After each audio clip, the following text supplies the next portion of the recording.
Hello dear student, a very good day to all of you. Today we will start our day with the COVID pledge, that is I, Reena Verma, commit to be vigilant and bear in mind the risk to myself and my colleagues from COVID-19.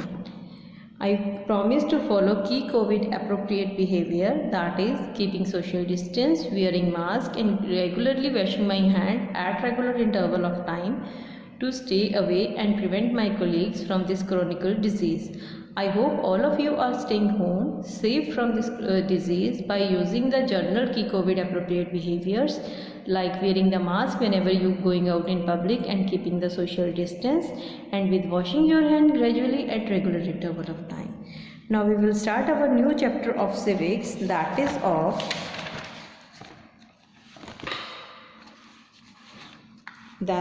of urban and local self-government at chapter number 2, page number 108.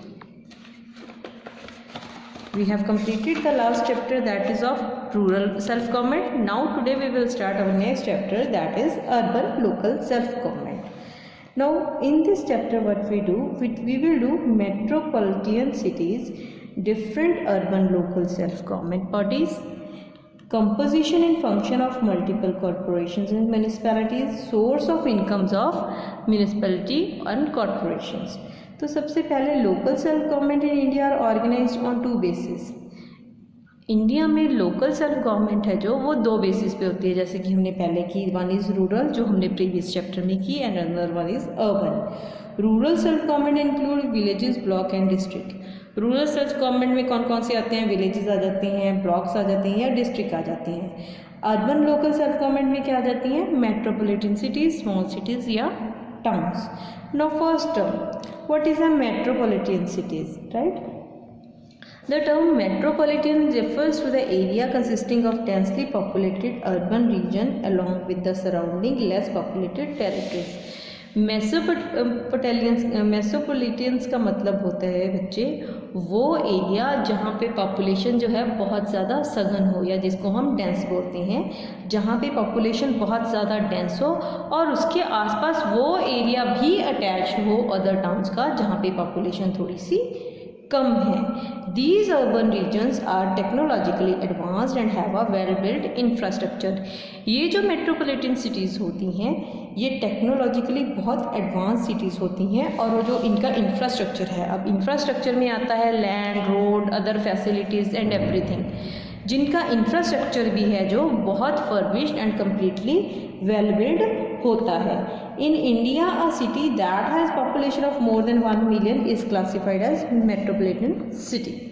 India में अगर कोई भी city जिसकी population 1 million से ज़्यादा है उसको हम क्या बोलते हैं? Metropolitan city. तो इंडिया की मेट्रोपॉलिटन सिटीज़ कौन सी होगी? जैसे मुंबई हो गया, कोलकाता हो गया, दिल्ली हो गया, चेन्नई हो गया and Bengaluru.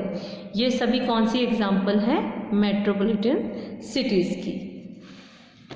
Then urban local self-government. Since urban areas have huge population, their need and problems are far more complex than that of rural area.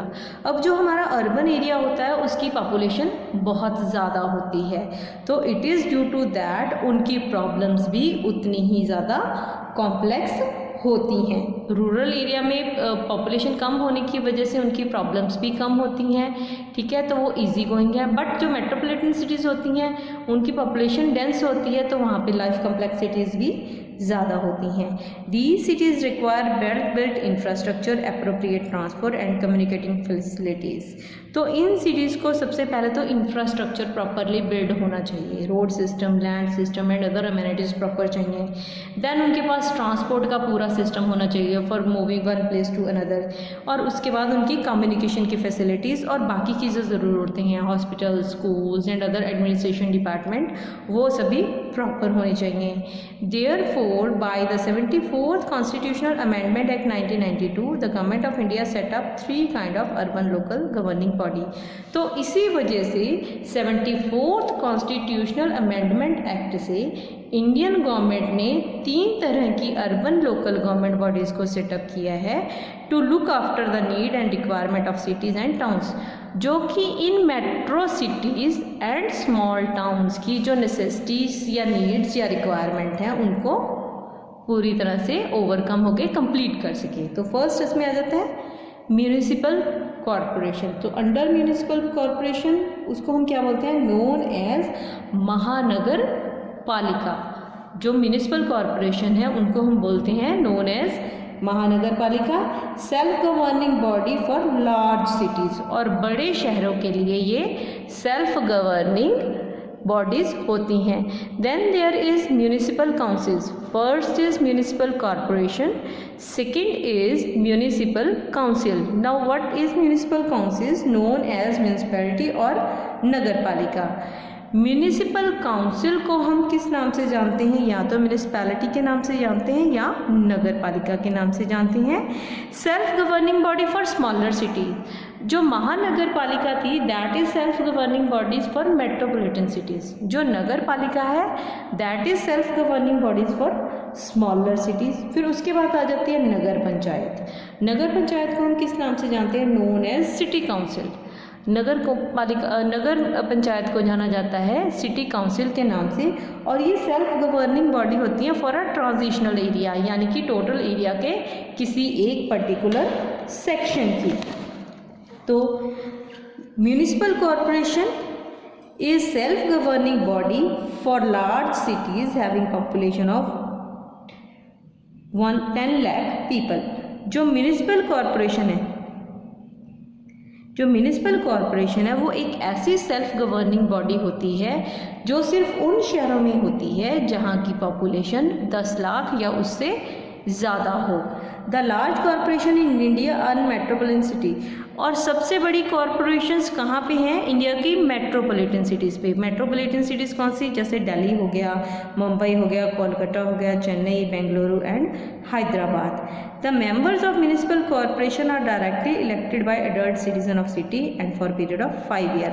और म्यूनिसिपल कॉरपोरेशन को जो रन करते हैं मेंबर्स, म्यूनिसिपल कॉरपोरेशन को रन करने वाले जो member होते हैं उनको चूज़ कौन करते हैं, इंडिया के एडल्ट सिटीजन्स। इंडिया के एडल्ट सिटीज़न अपनी वोटिंग राइट के द्वारा अपनी म्यूनिसिपल कॉरपोरेशन के मेंबर्स को इलेक्ट करती हैं, और उनकी वर्किंग पीरियड कितना होता है, it is duration of 5 years. यानी कि जो म्यूनिसिपैलिटी मेंबर्स हैं उसको इंडिया के adult citizen with the right and practice of voting choose करते हैं for the duration of 5 years. That is all for today. Thank you very much.